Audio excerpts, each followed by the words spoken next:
dans cette nouvelle vidéo. Je suis Bora Kakisingui pour échanger avec vous encore une fois sur un nouveau sujet de l'agribusiness africain.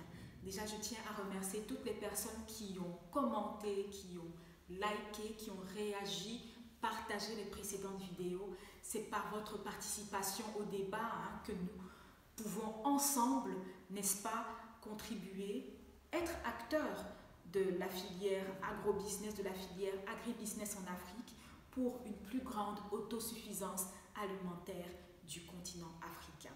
Alors aujourd'hui, nous allons justement parler d'une graine qui est très cultivée sur notre continent, heureusement, et qui a fait l'objet aussi qui a été le centre je ne sais pas si je dois dire de tension, mais en tout cas de grandes discussions. Nous aurons l'occasion d'en savoir un petit peu plus tout à l'heure. Déjà, je vous présente le produit de cette vidéo. Donc, il s'agit tout simplement, comme vous pouvez le voir, du maïs. J'ai des grains donc, de maïs jaune que vous voyez ici. Voilà, donc du maïs jaune. Le maïs qui, comme je vous le disais tantôt, nous avons la chance de l'avoir cultivé, donc de savoir qu'il est cultivé sur 50 pays du continent africain, donc c'est-à-dire la quasi-totalité en fait du continent africain. Avec, si on doit faire une sorte de classement pour faire un top 5, un des plus gros producteurs, en numéro 1, nous avons l'Afrique du Sud, qui en a produit en 2014 à peu près pour 15 millions de tonnes. Numéro 2, le Nigeria, qui en a produit entre 10 et 11 millions de tonnes. D'ailleurs, il faut noter que le Nigeria est quasiment autosuffisant en maïs, puisqu'avec cette production d'à peu près 11 millions de tonnes, il répond aux besoins du marché qui sont environ d'11,5 millions de tonnes. Voilà, s'il faut se fier aux statistiques de 2018-2019. Alors, nous avons en numéro 3 l'Éthiopie, ensuite la Tanzanie et enfin l'Égypte.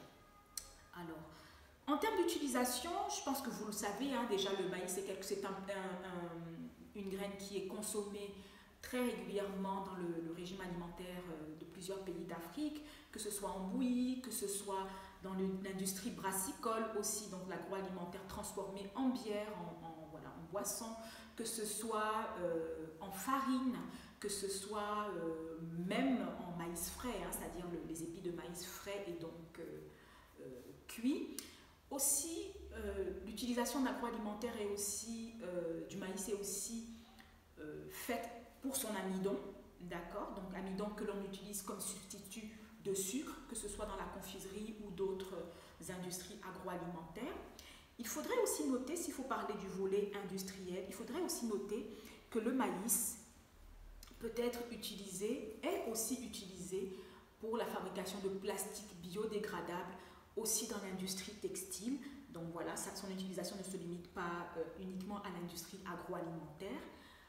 Après, en termes d'alimentation, s'il faut parler d'une autre industrie, j'aimerais évoquer ici l'industrie de l'alimentation animale, où non seulement le maïs est utilisé pour bien sûr composer les aliments pour ruminants, pour volailles, mais notons aussi que les spats, donc les feuilles qui entourent l'épi de maïs, ainsi que les rafles. Les rafles, c'est tout simplement cet axe où se trouvent des grains de maïs, qui sont pourtant considérés peut-être par beaucoup de cultivateurs comme de simples déchets, sont très très importants pour l'alimentation animale, puisque oui, les ruminants par exemple les consomment, et donc cela constitue effectivement à base du maïs un autre produit dérivé, j'ai envie de dire, pour l'alimentation animale.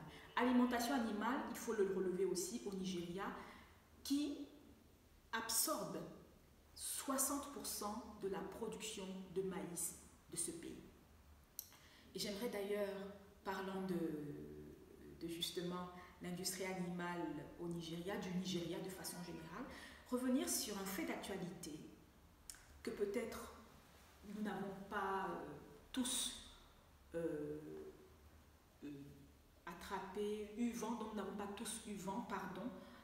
c'était courant 2020, donc mi-juillet 2020, Alors, fait exceptionnel, mais vraiment très exceptionnel, la Banque centrale du Nigeria a ordonné à toutes les banques du pays, bien sûr, de cesser le traitement de tous les documents d'importation et donc les paiements liés à l'importation de maïs sur le territoire nigérien.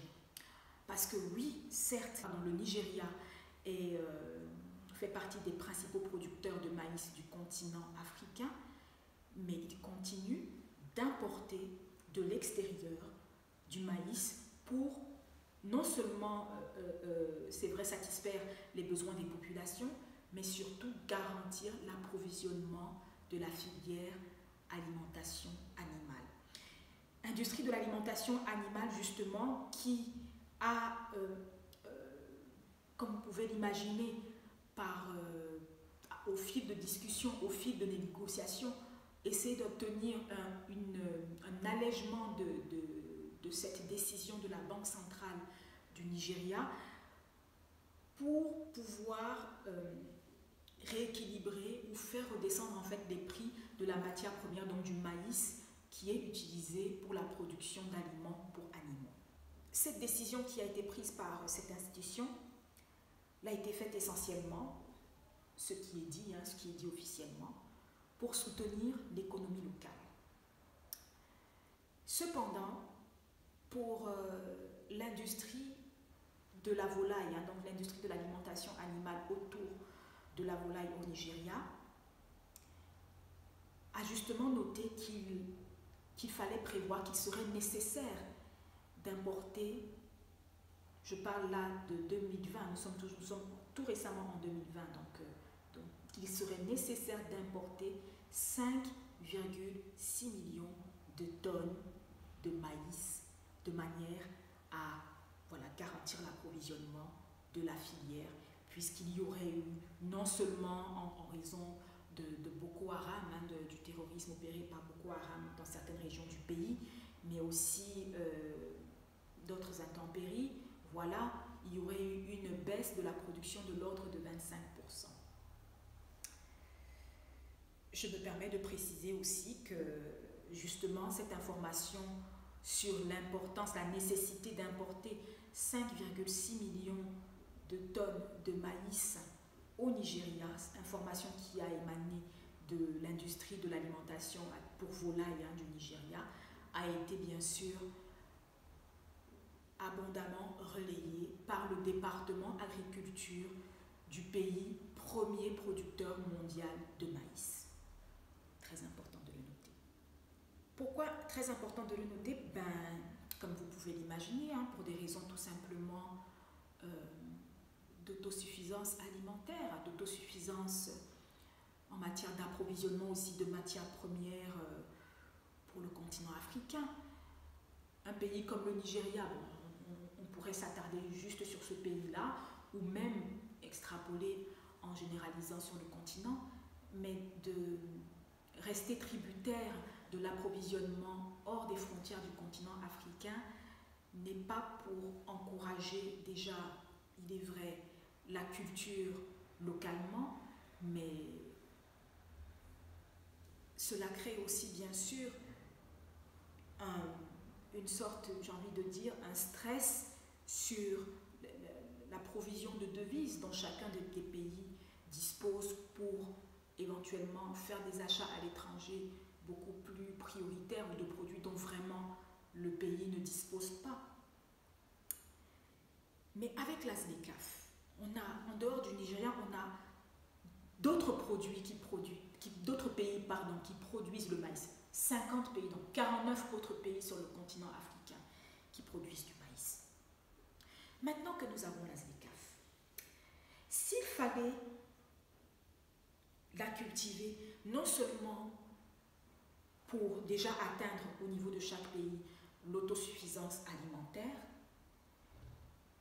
ne serait-il pas aussi intéressant d'accroître les capacités de production, d'accroître les capacités de culture de maïs, de manière à dépasser cette autosuffisance par pays pour constituer des stocks des stocks de maïs qui seraient mutualisés afin justement de sécuriser, de garantir l'approvisionnement tant des industries d'alimentation animale que des autres industries agroalimentaires du continent.